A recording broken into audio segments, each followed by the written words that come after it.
Bismillahirrahmanirrahim. Assalamualaikum warahmatullahi wabarakatuh. Perkenalkan, nama saya Nenden Rahayu Putri dari kelas Farmasi B dengan NIM 19040100122.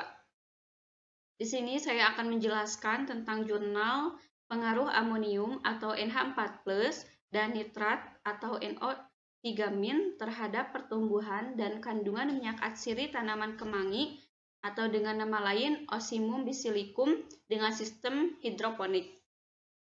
Langsung saja. Kemangi atau Ocimum basilicum merupakan salah satu sayuran dan menjadi bagian dari bahan pangan yang cukup disukai masyarakat. Tanaman kemangi di dalamnya juga mengandung minyak atsiri. Mengingat peran penting kemangi terhadap kehidupan manusia, maka diperlukan optimalisasi budidaya kemangi dengan hidroponik. Kandungan atsiri sendiri diketahui dapat diperoleh dari ekstrak daun kemangi, sehingga diperlukan daun kemangi yang berukuran lebar agar mampu menghasilkan minyak atsiri yang banyak. Berdasarkan fakta-fakta tersebut, oleh karena itu diperlukan penambahan NH4+ dan NO3- untuk merangsang pertumbuhan tanaman dan pembesaran sel. Penelitian ini dilaksanakan di greenhouse dan laboratorium CDAST Universitas Jember pada Mei hingga Agustus 2017. Metode penelitian yang digunakan ialah metode rancangan acak lengkap RAL faktorial yang terdiri dari dua faktor pelakuan. Faktor pertama ialah beberapa konsentrasi nutrisi amonium atau NH4+ yang terdiri dari kontrol 3x10 - 3 mol per liter, 6x10 - 3 mol per liter. Faktor kedua yaitu faktor konsentrasi nutrisi nitrat atau NO3- yang terdiri dari kontrol 3x10 - 3 mol per liter dan 6x10 - 3 mol per liter.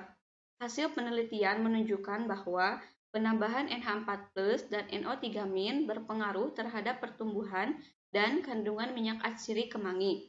Konsentrasi NH4+ yaitu 3x10 - 3 mol per liter dan NO3- tambah 3x10 - 3 mol per liter menghasilkan minyak atsiri terbanyak yakni 0,050 ml. Alat dan bahan. Alat yang digunakan dalam penelitian antara lain timba dengan diameter 15 cm, TDS meter, pH meter, gelas ukur, kertas label, gunting, penggaris, kamera, bak, kertas label, tabung reaksi, timbangan analitik, open, mortir alu, sentrifuge, mikropipet, dan orbital shaker. Sedangkan untuk bahan yang digunakan antara lain benih kemangi, nutrisi hidroponik AB mix, pasir, heksan, seasan, arang sekam, KNO3, dan NH4,2Cl.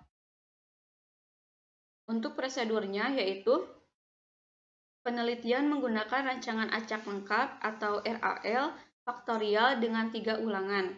Faktor pertama yaitu A, konsentrasi amonium yang terdiri dari AO kontrol. Lalu ada A1, 3x10 - 3 NH4+ mol per liter dan A2, 6x10 - 3 NH4+ mol per liter.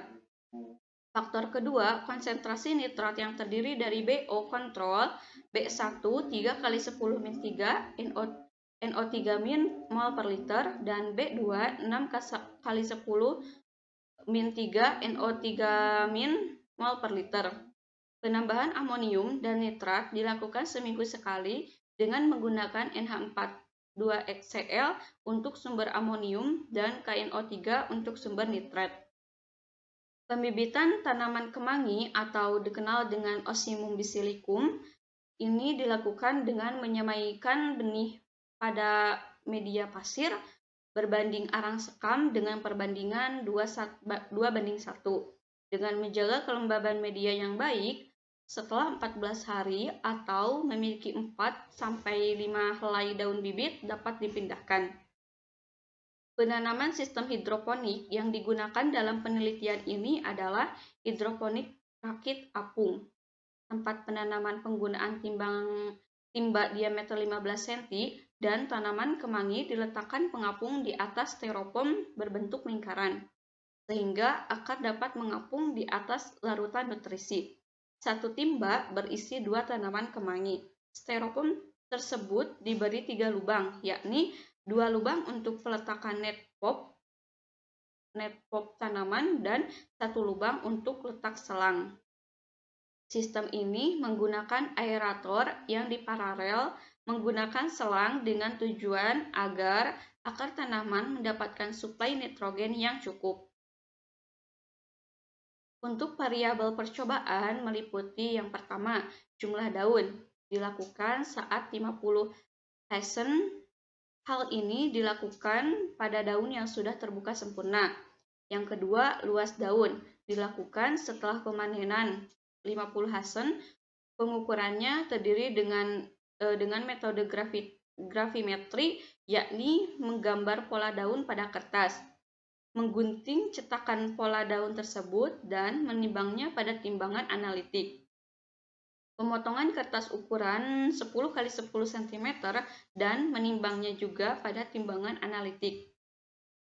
Yang ketiga yaitu tinggi tanaman. Pengukuran tinggi tanaman dilakukan seminggu sekali dengan cara mengukur dari pangkal batang hingga ujung daun terpanjang menggunakan penggaris. Kemudian yang keempat yaitu berat segar. Pengukuran berat segar tanaman dilakukan pada saat pemanenan dengan cara menimbang tanaman menggunakan timbangan analitik. Yang kelima yaitu berat kering. Pengukuran berat kering tanaman dilakukan dengan mengeringkan sampel tanaman kemangi pada oven dengan suhu 80 derajat Celcius sampai mencapai berat tetap dalam waktu 48 jam, kemudian menimbangnya menggunakan timbangan analitik. Yang terakhir, yang keenam, yaitu kandungan minyak atsiri. Ekstraksi minyak atsiri dilakukan pada bagian daun kemangi. Daun kemangi dilayukan terlebih dahulu selama kurang lebih 24 jam, agar kadar airnya berkurang. Ekstraksi minyak atsiri dilakukan dengan cara menggerus 5 gram daun kemangi yang telah layu menggunakan mortir dan stemper hingga rata dan menambahkan sedikit seasan. Kemudian meletakkannya ke tabung reaksi dan ditambahkan 20 ml heksan. Sampel tersebut digojok semalaman pada shaker orbital 120 rpm. Sampel selanjutnya disentrifuge 5000 rpm selama 10 menit. Mengambil supernatan sampel dan dipindahkan ke tabung reaksi untuk dioven pada suhu 30 derajat Celcius selama 24 jam. Selanjutnya, setelah dioven, menimbang berat kandungan atsiri yang ada pada tabung reaksi menggunakan timbangan analitik. Hasil dan pembahasan. Hasil pengamatan dari beberapa variabel pengamatan tersebut dianalisis dengan menggunakan analisis ragam ovarian atau disingkat dengan ANOVA. Berdasarkan hasil hitung dari 6 variabel pengamatan menunjukkan bahwa terdapat interaksi antara konsentrasi NH4+, yaitu A, dengan konsentrasi NO3- yaitu B, terhadap parameter tinggi tanaman, jumlah daun, luas daun, berat segar, dan kandungan minyak atsiri. Kemudian, untuk konsentrasi NH4+ dan NO3- berpengaruh terhadap tinggi tanaman kemangi, dengan nama lain Ocimum basilicum, setiap minggunya. Hal ini dapat ditunjukkan bahwa pertambahan tinggi tanaman terbanyak pada saat fase vegetatif. Fase vegetatif ini dimulai dari minggu ke-1 hingga minggu ke-4. Sedangkan saat telah memasuki fase generatif, yakni minggu ke-5, pertambahan tingginya tidak terlalu banyak. Adapun tinggi tanaman terbaik saat minggu ke-7, yakni ada pada perlakuan 1A1, B1, konsentrasi NH4+ dan NO3- masing-masing 3 kali 10 min 3 mol per liter. Lalu konsentrasi NH4+ dan NO3- berpengaruh terhadap luas daun tanaman kemangi Hal ini dapat ditunjukkan bahwa luas daun terbaik ada pada perlakuan konsentrasi NH4+ dan NO3- masing-masing 3 kali 10 min 3 mol per liter, yakni sebesar 15,18 cm3. Luas daun terendah ada pada perlakuan kontrol yakni AOBO sebesar 7,19 cm3. Yang terakhir, konsentrasi NH4+ dan NO3- berpengaruh terhadap kandungan minyak atsiri kemangi. Hal ini dapat ditunjukkan bahwa kandungan minyak atsiri tertinggi ada pada perlakuan konsentrasi NH4+ dan NO3- masing-masing 3 kali 10 min 3 mol per liter, yakni sebesar 0,050 ml. Semakin tinggi konsentrasi NH4+ dan NO3- yang diberikan justru menghasilkan minyak atsiri yang rendah. Adapun kandungan minyak atsiri terendah ada pada perlakuan konsentrasi NH4+ dan NO3- masing-masing 6 kali 10 min 3 mol per liter. Untuk kesimpulannya, berdasarkan hasil penelitian yang telah diperoleh, maka dapat diambil beberapa kesimpulan dari jawaban rumusan masalah berikut. Yang pertama, penambahan konsentrasi NH4+ dan NO3- berpengaruh terhadap kandungan minyak atsiri tanaman kemangi. Yang kedua, konsentrasi NH4+ 3 kali 10 min 3 mol per liter dan NO3- ditambah 3 kali 10 min 3 mol per liter menghasilkan minyak atsiri terbanyak yakni 0,050 ml. Dan yang terakhir yaitu penambahan NH4+ dan NO3- berpengaruh terhadap pertumbuhan tanaman kemangi seperti tinggi tanaman, jumlah daun, luas daun, dan berat segar. Baik, untuk selanjutnya yaitu jurnal tentang pemberdayaan masyarakat melalui pelatihan pembuatan sabun sulfur untuk pencegahan dermatitis. Langsung saja. Sebagai negara dengan iklim tropis, Indonesia beresiko memiliki banyak permasalahan penyakit, di antaranya penyakit kulit atau dermatitis. Dermatitis sendiri adalah penyakit inflamasi pada kulit yang bersifat akut, subakut, atau kronis, disebabkan oleh berbagai faktor. Salah satu pengobatan yang dilakukan adalah penggunaan senyawa sulfur. Untuk metodenya yaitu program pengabdian masyarakat dilakukan dengan menggunakan metode pembangkitan motivasi, penyuluhan, advokasi, dan edukasi. Motivasi dan penyuluhan merupakan upaya untuk mengawali proses pemberdayaan yang bertujuan untuk menghasilkan perubahan positif masyarakat terhadap manfaat sabun sulfur. Peningkatan pemahaman dan kesanggupan dalam membuat sabun sulfur secara mandiri. Selain itu, kegiatan pengabdian masyarakat merupakan sarana untuk mentransfer pengetahuan terkait penggunaan sabun sulfur, sehingga dapat digunakan masyarakat dengan baik. Penyuluhan ini diharapkan dapat menambah pengetahuan tentang cara pembuatan sabun sulfur kepada masyarakat Tulung Agung. Edukasi masyarakat bertujuan untuk melakukan transformasi pengetahuan dan kecakapan dalam membuat sabun sulfur. Dengan kegiatan ini, kelompok sasaran diharapkan memiliki wawasan pengetahuan dan keterampilan. Kegiatan edukasi meliputi sosialisasi dan demo pembuatan sabun sulfur. Advokasi merupakan pendampingan pada kelompok yang bertujuan untuk menjaga konsistensi kegiatan pemberdayaan pada kelompok sasaran sehingga sanggup dan mampu melakukan kegiatan pembuatan sabun sulfur secara mandiri.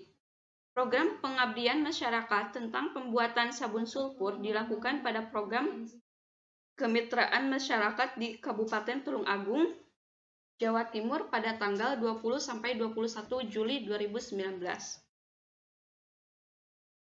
Untuk alat yang digunakan yaitu cetakan, timbangan, blender, kain, dan plastik urep. Sedangkan bahan yang digunakan pada penelitian ini yaitu NaOH, minyak kelapa, sulfur, dan air. Untuk prosedurnya yang pertama siapkan cetakan, kemudian timbang air dan NaOH, lalu timbang minyak kelapa sesuai dengan formula. Langkah keempat, tuangkan minyak yang sudah ditimbang ke dalam blender.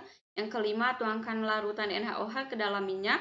Yang keenam, copper blender untuk menghindari cipratan. Yang ketujuh, menambahkan pengharum ruangan dan pewangi. Dan yang terakhir, tuangkan sabun ke dalam cetakan. Untuk lebih jelasnya yaitu pembuatan sabun sulfur. Yang pertama, langkah pertama yaitu menyiapkan cetakan, dilanjutkan dengan menimbang air dan NaOH. Kemudian dilakukan penimbangan minyak kelapa sesuai dengan formula. Selanjutnya, minyak dituang dengan larutan NaOH dengan hati-hati. Setelah itu adalah memasang penutup blender dan meletakkan kain di atas penutup tersebut untuk menghindari cipratan. Bagian akhir proses adalah pewarnaan dan pemberian pengharum. Selanjutnya, masa sabun dicetak pada cetakan yang sudah tersedia. Setelah proses pembuatan sabun sulfur selesai, dilaksanakan, dilanjutkan dengan tahap pelatihan pengemasan atau packing secara sederhana dengan menggunakan plastik wrap. Selanjutnya, dibentuk kelompok kerja untuk mengefektifkan kegiatan pelatihan dan melatih kerjasama dalam kelompok. Dari kelompok-kelompok ini dibuat perlombaan keterampilan, kekompakan, kebersihan, dan kerapihan, serta kebersihan produk sabun sulfur. Hasil kegiatan pengabdian masyarakat ini memberikan peluang besar pada masyarakat untuk memperdayakan sumber daya alam lokal atau sulfur, mengolah dalam bentuk produk yang lebih bernilai guna, serta yang tidak kalah penting adalah menginisiasi kreativitas serta semangat usaha untuk kemandirian ekonomi keluarga. Pada saat kegiatan pengabdian masyarakat, juga harus hadir Ketua Forum Ikatan Tulung Agung yang memberi harapan kepada masyarakat peserta penyuluhan untuk mulai mempraktekkan dalam usaha bisnis kecil. Hasil dan pembahasannya, yang pertama, sulfur merupakan unsur yang telah digunakan selama berabad-abad untuk dermatologi. Lalu, sulfur dapat bersifat antiseboroik, anti-akne, anti-scabies, antibakteri, dan anti jamur. Kemudian, sabun sulfur berguna untuk mengatasi infeksi pada kulit. Pernyataan dari Handoko 2008. Lalu kandungan sulfur yang terdapat pada sabun relatif rendah sehingga pembuatannya tidak perlu dilakukan pengurangan konsentrasi untuk penggunaan anak-anak dan bayi. Selanjutnya, keuntungan penggunaan sulfur pada sabun adalah sumbernya yang berlimpah di alam dan mudah diperoleh, murah, dan aman. Untuk efek samping yang dapat ditimbulkan pada penggunaan sabun sulfur adalah iritasi pada kulit yang penggunaannya sangat berlebihan dan pada orang hipersensitivitas serta kekeringan pada kulit yang berlebihan juga. Selanjutnya, pelatihan pembuatan sabun handmade dilaksanakan di Balai Desa Mojosari, Kauman Tulung Agung pada tanggal 28 sampai 29 Juli 2019. Program sosialisasi pengabdian masyarakat dilakukan di Balai Desa Mojosari yang dihadiri oleh masyarakat daerah setempat, umumnya kaum wanita. Peserta yang hadir berjumlah 20 orang dan umumnya ibu rumah tangga tidak bermata pencaharian atau pengangguran. Kegiatan sosialisasi dilakukan dengan memberikan petunjuk teknis terkait dengan pembuatan sabun. Petunjuk teknis dibuat dengan cara sesederhana mungkin agar mudah dipahami dan dapat diimplementasikan oleh masyarakat dengan tepat. Kegiatan sosialisasi dilakukan dengan pemaparan materi secara visual menggunakan PowerPoint dan slide supaya masyarakat tertarik dan memperoleh gambaran secara jelas tentang proses pembuatan sabun sulfur. Untuk kesimpulannya, kegiatan pengabdian masyarakat berupa penyuluhan pembuatan sabun mengandung sulfur yang memperdayakan sumber daya alam lokal, mendapat sambutan yang luar biasa dari masyarakat Tulung Agung, terutama kaum wanita atau ibu rumah tangga. Kemudian berdasarkan hasil kegiatan ini, pemahaman masyarakat akan kesehatan dan pemeliharaannya, upaya pengobatan mandiri melalui pembuatan sabun mengandung sulfur, serta semangat peserta untuk mulai usaha bisnis mengalami peningkatan. Masyarakat dilengkapi dengan fasilitas dan bahan untuk sabun sulfur agar kegiatan ini dapat dilanjutkan dan dirasakan manfaatnya untuk masyarakat yang lebih luas. Dan yang terakhir, pelatihan lanjutan untuk pembuatan sabun padat saja dan sabun jenis lain seperti sabun cair maupun produk yang lain masih diperlukan sehingga menambah keragaman produk yang dapat diproduksi oleh masyarakat Tulung Agung terutama Desa Mojosari. Sekian presentasi dari saya, mudah-mudahan ada manfaatnya. Mohon maaf bila ada salah kata. Wassalamualaikum warahmatullahi wabarakatuh.